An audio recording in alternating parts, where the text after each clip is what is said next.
No one asked her name. No one remembered his. But they all remembered the moment their eyes met, and the silence that followed.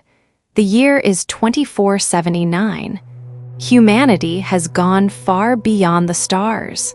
They've bent time, crossed wormholes, turned emotions into signals, and uploaded souls into machines. But somewhere along the way, we lost ourselves. On the trade planet Zirion 4, everything has a price. Love, loyalty, even fear. And auctioning off living beings. That's no longer a crime. It's premium entertainment.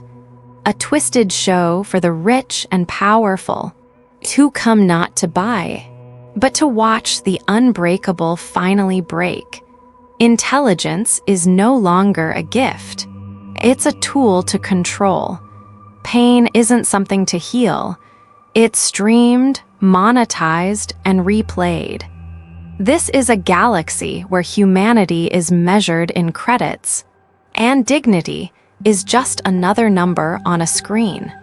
And then one night, just as the last auction was wrapping up, she was brought out, chained, silent, unmoved, no profile, no data, but her eyes said everything she would not obey. And then, he stood up, a man with greasy hands, a broken ship, and a past he never spoke of. The last auction of the night was over. The lights dimmed, the gate slammed shut. Buyers leaned back in their chairs, sipping glowing drinks. Deals were made, slaves were claimed, and the stage fell into silence. Everyone thought it was done. But then, another door opened, and she was dragged in. She didn't cry, didn't beg, didn't even blink. Heavy chains clinked around her wrists, but her posture was steady, almost regal. No data appeared on the hollow display, no name, no origin, no species classification. Just one note on the system log, uncooperative. The crowd shifted uncomfortably. Some stared, some looked away. This wasn't a show anymore. There was something about her. That look in her eyes, like she saw through all of them, and wasn't afraid. The auctioneer forced a laugh. A rare find, ladies and gents, completely untamed. Think of the thrill. No one raised a hand. No one spoke. Silence. No bidders, he snapped. Fine, useless. Strip the ID chip. Terminate her. That's when it happened. From the back of the room, a voice cut through the tension like a blade. I'll take her. All heads turned. A man stood in the shadows. His jacket torn, boots caked in dust. A mechanic by the look of him. Or maybe just a drifter. No one knew his name, but the system did. Ryan Stone, disgraced engineer, former architect of AI networks, now living off scraps and silent regrets. The auctioneer blinked. Excuse me. You heard me, Ryan said. I'll take her.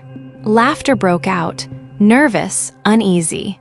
But Ryan didn't flinch. Ryan didn't take her home because he didn't have one. He lived on an old salvage station, drifting just beyond Zirion 4 orbit. A floating graveyard of broken ships, spare parts, and forgotten dreams. No walls, no rules, just rest.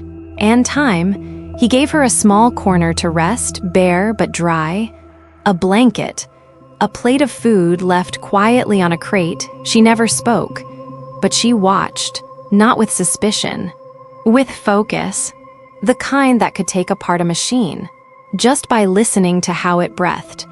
Ryan didn't ask questions, not about who she was or what they did to her. He just went back to work, sparks flying, wrenches turning, day after day, fixing what others had thrown away. Then, one day, she reached out, not to him, but to a control panel flickering in the dark, just a single touch. Delicate, intentional. Ryan didn't stop her. The next day, she replaced a faulty bulb in the warning system. The day after, She recalibrated a stabilizer coil. Without a single word, by the end of the week, she was working beside him, wiping oil from her fingers, rewiring circuits, matching his rhythm without ever asking how. She didn't need to speak, and he didn't need to teach, because broken things recognize each other, and somehow, in a world where trust was a luxury, they began to rebuild. She helped him restore the ship he'd been working on for 10 years. A ship no one believed would ever fly again, not even Ryan, but she did. She treated it like it was alive, like she knew what it felt like to be grounded, waiting for someone to believe you could still move. They didn't share stories, they shared silence, the kind that understood, and in that quiet space, something fragile began to form. Not love. It started with a flicker, a small signal, a strange pulse buried deep in the data logs of the ship's scanner. Ryan noticed it late one night, a frequency, almost like a heartbeat, coming from the back of her neck. He waited until she was asleep, not because he didn't trust her, but because he didn't want her to feel shame. He scanned the area with his handheld. The screen lit up. There it was, a chip, not just a tracker, a biological lock. Ryan had seen these before. During the last years, he worked for the network. But this one was different. It didn't control movement. It didn't store identity. It stored something more dangerous. Emotion. He dug deeper.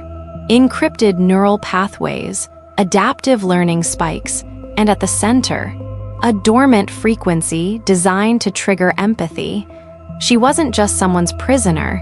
She was someone's experiment, a prototype, built to feel, built to teach others to feel. Ryan sat in silence for hours, hands still greasy from repairs, mind racing through memories of headlines, buried reports, rumors of a forgotten project. Called Echo, a biological interface meant to reawaken the emotional cortex in humans numbed by centuries of digital anesthesia. They failed, or so the world thought. Now she was here, on his ship, eating his food, fixing his circuits, and somewhere inside her was a key that could reboot the very soul of mankind. But keys open more than just doors. They draw attention. Ryan knew, if they found out she was alive, the corporations, the syndicates, the buyers who built their empires on numbness, they wouldn't just want her back. They'd erase her and anyone who touched her. So that night, Ryan did something he hadn't done in years. He locked the ship from the inside. He hid her chip signature. And for the first time, he chose to protect something. It came without warning. A ship black as vacuum, no lights, no signal, no sound, just a shadow sliding through the stars, like it had always been there. Watching, Ryan noticed it first. A blip in the scanner. Too perfect to be space debris. Too quiet to be accidental. They didn't come for her, not directly. They came for him because she had left a mark. Not on his skin, but deep inside his neural map. The bond. It wasn't emotional. Not yet. It was something older. Like data burned into a processor. Except this time, the processor was his mind. Her presence had reactivated something. The world thought extinct. Empathy. Ryan wasn't supposed to feel this much. No one was. That's why they engineered numbness. That's why they flooded the market with distractions, dopamine surrogates, and emotion-dampening tech. But now, one man felt too much. And that was a threat. They didn't knock. They didn't speak. They pierced the docking bay with silent claws, injected black mist through the vents, and moved like ghosts inside armor. Ryan knew the type. Mind extractors. They didn't kill. They erased. He barricaded the lower level, rerouted life support to keep her hidden, activated the pulse jammer, but they still came. They moved toward him with surgical precision, not to harm, but to take his memories, take her echo inside him, and then leave nothing behind. She found him slumped behind the main console, breathing hard, vision fading. He looked at her like she wasn't real. Then she knelt beside him, and for the first time since he met her, she spoke, "If I leave, you'll live." It wasn't a question, it was an offering, a surrender. But Ryan shook his head, eyes wet with something he hadn't felt in a decade. He placed a hand on his chest. "If you go, I'll still die, right here." The lights flickered, the walls groaned, the extractors closed in, but something shifted. In her eyes, no longer just quiet defiance. There was electricity, resolve. She reached into the ship's neural link, not with her hands, but with her mind. The chip behind her neck glowed, the walls pulsed, every screen flickered with her waveform. She didn't run, she didn't hide, she reprogrammed the hunt. And in that moment, the extractors froze, their suits shorted, their helmets cracked like glass under truth. They dropped silent, smoking. Ryan gasped, coughing, weak. She turned to him, eyes glowing faintly, voice quiet. The ship was broken, the walls cracked, systems flickering like a dying heartbeat. But she stood at the core console, barefoot, blood on her temple, and did something no machine had ever been taught to do. She gave the ship a memory.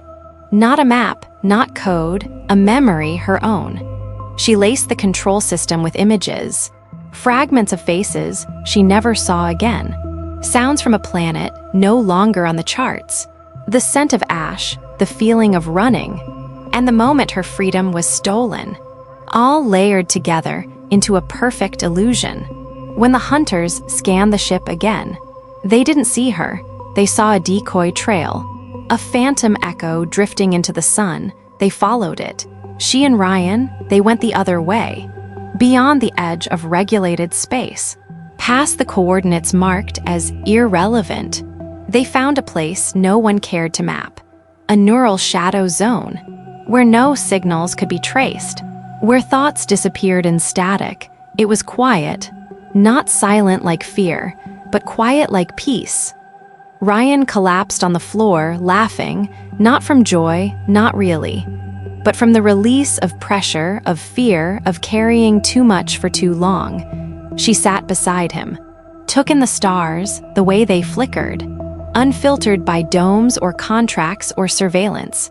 Then, she smiled. It wasn't much, just the curve of a lip, barely there, almost uncertain, like her face wasn't used to doing it.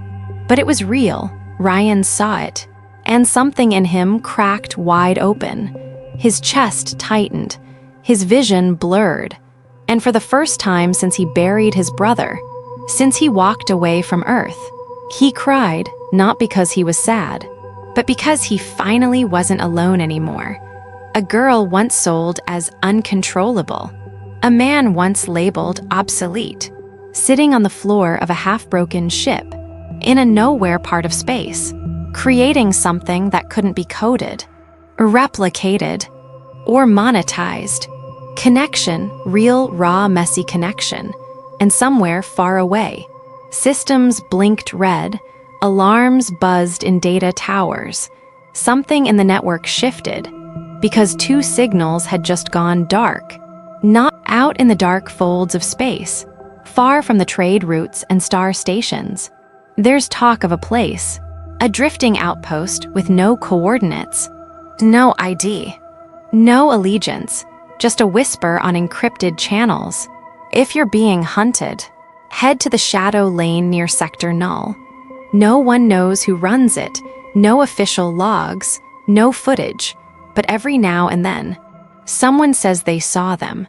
A girl, alien maybe, eyes like open sky. Never speaks much, but when she looks at you, you remember what it feels like to be free. And there's this guy. Messy hair, oil-stained hands, always fixing something that shouldn't work, laughs like a kid who's never been hurt. No names. Just stories. They didn't start a revolution, didn't destroy an empire, didn't upload a virus into the system or light the stars on fire. They just saved each other. And maybe that was enough. Maybe saving one soul is how the universe begins to heal. Not in explosions, not in headlines, but in moments like these, a plate of food left without asking, a broken ship that flies again, a smile after silence, a hand reaching back when it could have walked away. Somewhere out there, they're still flying, still hiding, still rebuilding what the world tried to erase.